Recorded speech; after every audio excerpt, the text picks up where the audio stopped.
Fala pessoal, sejam todos bem-vindos. Já se inscreva no canal e ative o sininho para não perder os próximos vídeos. Seria possível um leão construir um legado? Ao seu redor, muitos inimigos. Alguns se escondem, outros estão bem próximos da alteza. Mas ele não se importa, afinal, todos saudam o rei Sekekama. Esse é o Ordinário. Você vai conhecer a história de uma dinastia animal comandada pelo leão colossal Sekekama. Não adiante essa parte, preste muita atenção. Vocês pediram muito, mas muito por esse conteúdo. Nós demoramos mais de 2 meses para conseguir reunir informações o suficiente para trazer o melhor para vocês. A história do Sekekama era, aos nossos olhos, uma colcha de retalhos onde precisamos juntar muitas informações e montar uma linha temporal coerente. Por isso, fique até o último segundo para saber mais e já clica no like para ajudar esse trabalho que está incrível. O National Geographic produziu um documentário de 4 temporadas sobre esse leão, de nome Savage Kingdom, ou Império Selvagem em português. E para ir além do que foi mostrado lá, nós pesquisamos muito, mas muito, em algumas revistas eletrônicas e conseguimos colher informações que vão além. Se prepara, clica no like e vamos nessa! 2014, Botsuana, região selvagem Savut-Machi, África Austral. O país de Botsuana abrange uma grande área selvagem que é considerada remota.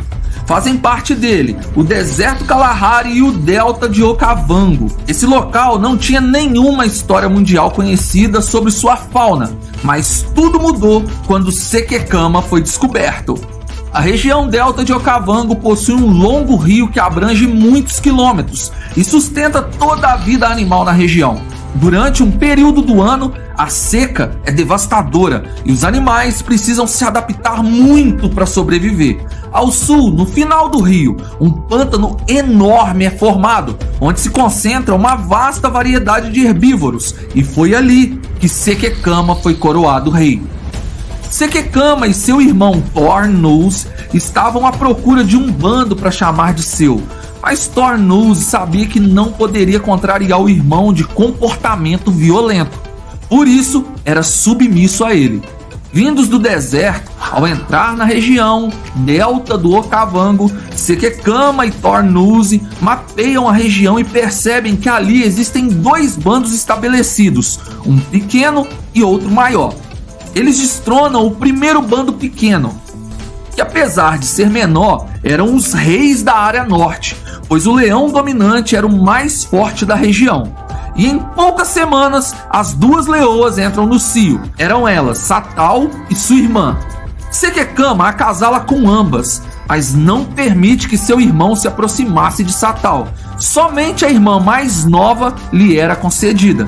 Mas Sekekama não estava satisfeito. Ele almeja uma leoa mais forte para chamar de rainha. Satal podia ser a atual rainha do norte, mas para Sekekama ela não era tão poderosa. Foi quando ele percebeu que o outro bando possuía uma leoa que lhe interessava muito mais, além de possuir mais integrantes e dispor de maior quantidade de fêmeas. Seu líder era fraco e seria fácil destroná-lo. A leoa que chamou a atenção de Sekekama era Matsumi, bela, forte e imponente, uma rainha compatível para ele. Sekekama a desejou imediatamente e precisava tê-la. Ele fez o impensável, destronou o rei de Matsumi, eliminando os filhotes daquele bando e a nomeou sua rainha. Ao invés de juntar as leoas dos 2 bandos conquistados para somar forças, Sekekama abandonou Satal e sua irmã no norte. Sekekama, seu irmão e o novo bando desceram para o sul, na região do pântano, acreditando que tinham deixado para trás apenas 2 leoas prenhas. Mas na verdade, Sekekama criou uma inimiga furiosa, Satal. Chamado de colossal pelos guias locais, Sekekama é um leão grande, de corpo robusto e extremamente forte. Ele e seu irmão governavam o sul, mas Thornose, irmão de Sekekama, era apenas mais um súdito, totalmente submisso ao rei, pois nesse reino as regras eram simples: obedeça, seja aniquilado pelo rei ou fuja. O bando de Sekekama era relativamente grande, com as leoas procriando e uma rainha igualmente poderosa. Matsumi era a leoa exclusiva do rei. Sekekama podia cruzar com todas as leoas. Thornose, seu irmão, também, mas com menor frequência e somente depois do rei, com a exceção de Matsumi, que só poderia ser tocada por Sekekama. A região do pântano era dominada por hienas, mas agora o local tinha um líder, e ele fazia questão que todos se curvassem à sua presença. Assim que se estabeleceram ali, as hienas tentaram mostrar que elas eram donas do local, atacando alguns filhotes que tinham acabado de nascer. Mas agora o pântano tinha um comandante de guerra, e Sekekama dizimou, sozinho, metade do clã de hienas, mostrando que a sua monarquia era para ser respeitada, fazendo mais inimigos, mas que ele não os considerava de seu nível. Sekekama não se importava, pois sua força era de longe superior a qualquer clã de hienas. Essa família de monarcas era muito diferenciada. Quando as leoas iam caçar, elas levavam os filhotes até um local próximo para que eles assistissem tudo e aprendessem. Quando os filhotes estavam um pouco maiores, as leoas os colocavam em meio a manadas de herbívoros para que os mais fortes e espertos sobrevivessem. Assim, a dinastia crescia com uma descendência de força bruta, cruel e habilidosa. Afinal, dizem que quanto mais difícil é a vida, mais frio você se torna. E isso era o que estava acontecendo com aqueles filhotes. Em 2016, o bando de Sekekama já possuía leões machos na puberdade. Entre eles havia os 3 príncipes, preferidos de seu pai, pois eram os primeiros filhos de Sekekama e de sua rainha Matsumi. Sekekama gostava de caçar e, diferente da maioria dos leões, acompanhava suas leoas e finalizava as presas maiores sozinho.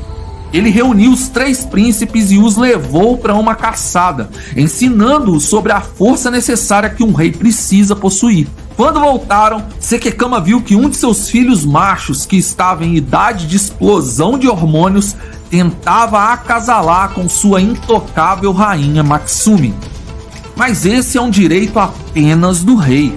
O único que poderia ter esse privilégio, mesmo assim com outra leoa, era seu irmão Thornose, mas somente depois que Sekekama estivesse satisfeito. Em Matsumi, todos que tocassem seriam finalizados. Sekekama não tolerou tamanha ousadia. Ele pulou no pescoço do jovem macho e quebrou a sua espinha, deixando um recado para os 3 príncipes. Vocês podem caçar, vocês podem ficar aqui, mas não podem acasalar ou não terei piedade. A justiça era feita pelo rei e ela era cega, não via nada, apenas se dobrava à vontade do leão dominante. Os príncipes começaram a alimentar um sentimento de repressão que poderia explodir a qualquer momento. Sekekama sumia às vezes, ele mantinha uma outra família em segredo. O rei traía a rainha e isso fazia se sentir ainda mais como um deus. A amante era irmã da rainha Matsumi, que todos pensavam que teria fugido, mas Sekekama a manteve escondida para ter uma aventura diferente às vezes. Ela estava com filhotes e Sekekama era leal à sua descendência. Não os deixaria sozinhos à deriva. O que Sekekama não percebia era que quanto mais ele conquistava, mais inimigos ele fazia, pois quantos mais filhotes machos nascessem, maior a probabilidade da coroa sofrer um golpe de traição. Ele resolveu que era hora de sua amante se juntar ao bando principal com seus filhotes. Quando ela chegou, Matsumi sabia que precisava aceitar ou seria o seu fim. Os 3 príncipes se encheram de ciúmes, pois Sekekama estava passando tempo demais com os filhotes bastardos que tinham algumas semanas de vida.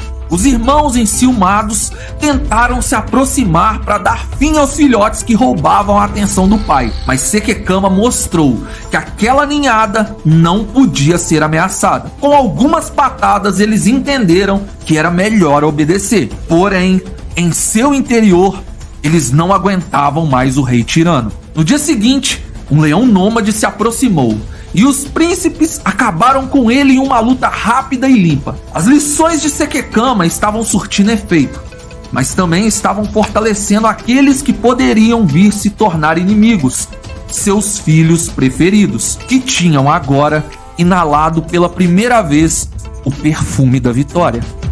Os 3 príncipes tinham acabado de vencer sua primeira luta contra um leão nômade, e isso os encorajou a acreditar que eram tão fortes como o pai.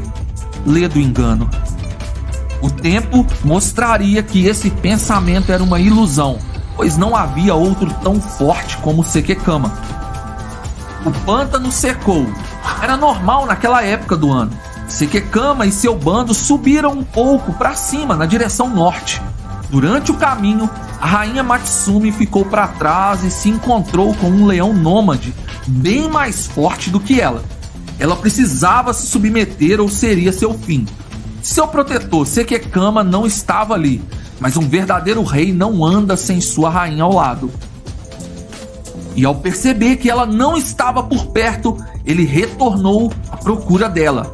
Ao ver um outro leão tentando conquistar a sua preciosa Matsumi, a ira dominou Sekekama e ele acabou com o leão ali mesmo, resgatando sua esposa que parecia grata ao seu herói. O bando se estabeleceu um pouco acima, onde ainda havia um filete do rio, e todos os herbívoros da região disputavam a pouca água que restava. Os herbívoros precisam da água e os predadores precisam dos herbívoros, todos na mesma região, mas atentos a eventuais ataques. O ar era tenso, mas essa era a única forma de sobreviver à seca. Nas pedreiras um pouco acima, Satal e sua irmã observavam que o leão, que destronou seu rei e as abandonou, tinha retornado com um bando forte e bem estabelecido. Os filhotes das 2 leoas já tinham nascido e crescido. Eram filhos de Sekekama e de seu irmão, mas Satal nutria um sentimento de vingança. Ela observava de longe e treinava seus filhotes para tentar reivindicar a coroa de toda a região norte em um futuro próximo. Satal tinha uma ideia fixa. Ela queria a cabeça de Sekekama. Os filhos de Satal e sua irmã eram jovens, sabiam caçar e não gostaram da ideia de ter suas terras invadidas pelos leões do sul. Eles tentaram se aproximar do bando de Sekekama quando o rei estava caçando com suas leoas, mas Tornuz e os 3 príncipes estavam presentes e colocaram os filhos de Satal para correr. Eram 9 e eles fugiram em direção à nascente do rio, deixando sua mãe vingativa com sua irmã para trás. Satal sente a dor do abandono mais uma vez. O rio seca ainda mais, fazendo com que Sekekama e seu bando tolerem a presença de Satal e sua irmã aos arredores. Afinal, toda a energia era gasta apenas para caçar. Eles precisavam poupar forças, pois a seca estava os castigando. Deixem seus comentários e não saiam sem se inscrever no nosso canal e ative o sininho para não perderem os próximos vídeos.